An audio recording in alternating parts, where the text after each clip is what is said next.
Hello everybody, welcome to the channel. My name is JGOD. In today's video, we're going to be talking about the AK-47 as we break down a little bit of gameplay. In case you guys didn't know, it has officially been buffed. I know in the previous 1.15 update, they said they buffed it. They didn't really do much, but there is some change. So I want to give you guys an updated class setup, at least one I'm liking at the current moment. If you do enjoy the video, let me know by hitting the like button. I do have a goal of 500 likes, so if you want to help me out with that, I'd be very appreciative. And if you're brand new, you'd like to find your way back for more Call of Duty content, definitely consider subscribing at some point watching the video. Now let's go ahead and get into it. So I'm playing on Boneyard. This is actually pretty funny because a lot of people have been commenting on Twitter saying, you ruined that map, you ruined that map. But I still think the map is very playable. In case you guys don't know, it's all about that Joker nuke, Joker only nuke type thing. And the class setup I'm going to be using is the rubberized grip tape, the Merc 4 grip, the 5.4 by 39mm 30 round mags, the monolithic suppressor, and the 23.0 inch RPK barrel. And obviously you could drop a couple of these different attachments if you want to get rid of the rubberized and put the stipple grip so you can have faster ADS, or maybe you want a little bit better strafe speed, you can put on the skeleton stock. It's all going to really come down to your individual preference.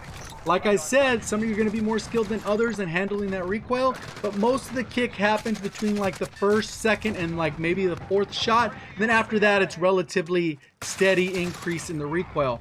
And that's something you're just going to be able to play with and adjust, and that's what I would recommend depending on your individual skill level.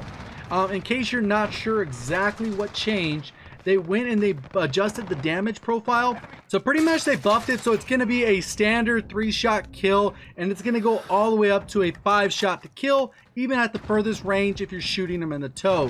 Where you can maximize the damage of this weapon is getting those chest shots and headshots. If you manage to get chest shots, you're going to get a 3-shot kill at considerable distance, probably about 25 meters. And the headshot will be a 2-shot kill up to 25 meters, and then it drops off to a 3-shot. But with the way the recoil works, odds are you're not landing 3 consecutive headshots. So just something to keep in mind. And what you're looking at right here is pretty much working a section of the map.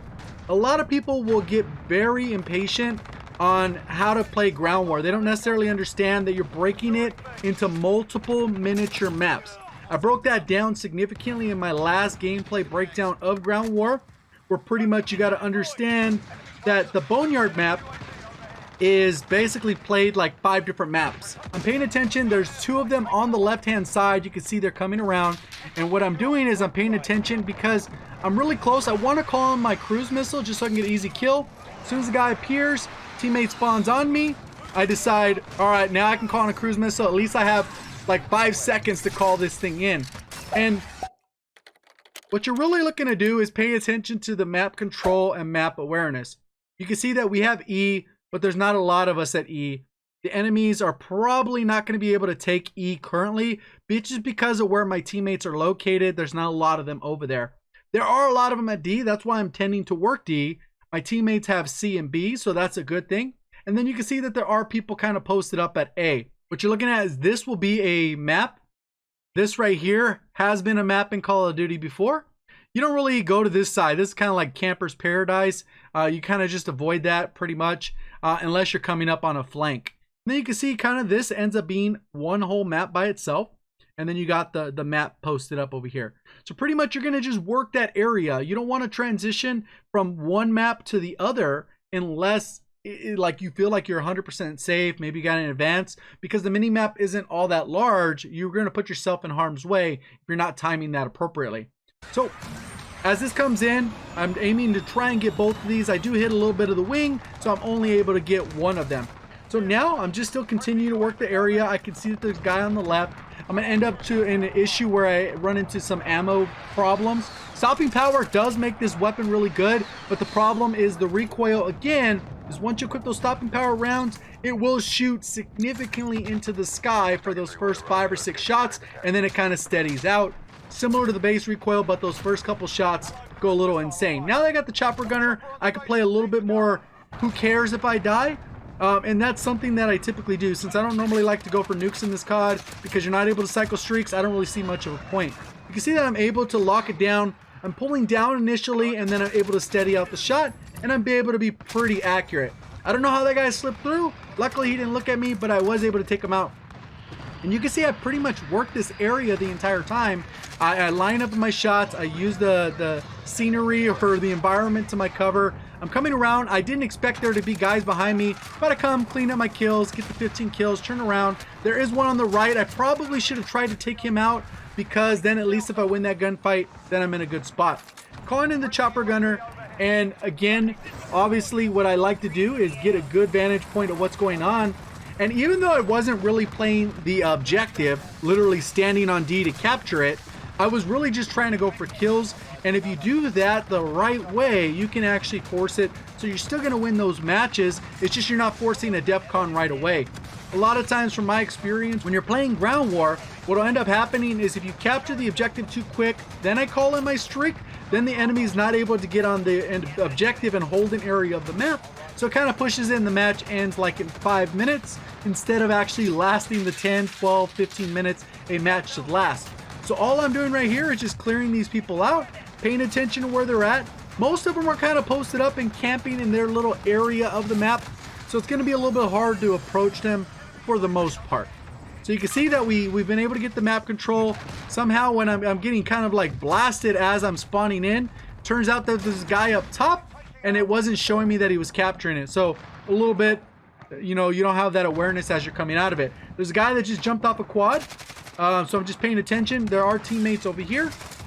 And you just got to play your life. You can see how fast the time to kill is with this conversion kit. You're going to be able to put people down pretty quick. But again, it really comes down to how accurate you can be, because this is like the Odin, for example, or the Scar, where it has a ton of recoil, but it rewards that accuracy if you manage to control it. You can see there's a couple of those personal radars in the air, so I'm looking for those. You can see there's a VTOL in the air, but for the most part, we have tons of map control. I'm just kind of getting myself situated, the streak's out of the air, and now I get out of the area. And that's something you got to kind of pay attention to, where your teammates are. And aggressively, I would want to push to A, but you're limited. So you just got to peek the proper sight lines. There is a tank, able to destroy that dude, headshot, get an assist on the other. And all I'm really trying to do is get another cruise missile and cycle that through. Miss a couple shots there. I back off. I'm not feeling safe right here. Look at how many guys are on my team are all huddled together. That's usually not a good thing, because then people aren't paying attention. One, you're gonna end up with a ton of assists instead of kills, and it requires kills to get your kill streaks unless you're running point man. So if you're looking to get higher kill games, I know I ran a poll where people were saying, man, anyone who said average of 41 plus in ground war, they're lying. There's no way people could do that as average. I played a good amount today when I was recording this video with multiple weapons, and I pretty much only had one match where I was under 40. Obviously, if you start late, it's a different scenario, but I only had one match where I had less than 40 kills, and for that, I ended up having 39. Right here, there is a tank, so that is a little bit of an issue. All I gotta do is just play my little area. So now, I'm trying to operate between D and E, and just kind of cycling back and forth. The ammo box is on the floor. I kind of want to avoid that particular area. A lot of times those do explode a large area, and even if you have EOD, those things seem to have more explosive power than pretty much anything in the game. Enemies took B. Teammates are starting to work towards C, so that cuts off the spawn, and likely most of the enemies are going to be towards B. I go ahead and take that guy out, cruise through the building, seeing if I can get any easy kills, and it looks like we're almost going to DEFCON, with the exception of the fact that we are losing C. Okay, so there's a couple over here. I'm peeking through, seeing if I can get any. I peek around this left side. I know there's a couple on my right, but I'm trying to block the vantage point as I come through, get a nice easy kill. I'm expecting there to be people on the B side. I'm timing my push. There's a guy there. I'm not sure if he's going to push that. And then I decide to push around this left side. Unfortunately, the guy that I run into, he's running Ghost, and he's pre-aiming this doorway I'm about to run into, so I just end up being a little bit of a mistake. I'm waiting for this guy, hoping it's going to be easy kill as he comes through. I'm not able to get him quick enough, and then I back off. So there it is. That's the guy pre-aiming the door, and that's how that death ended up happening. And that's pretty much the match. Nothing crazy there.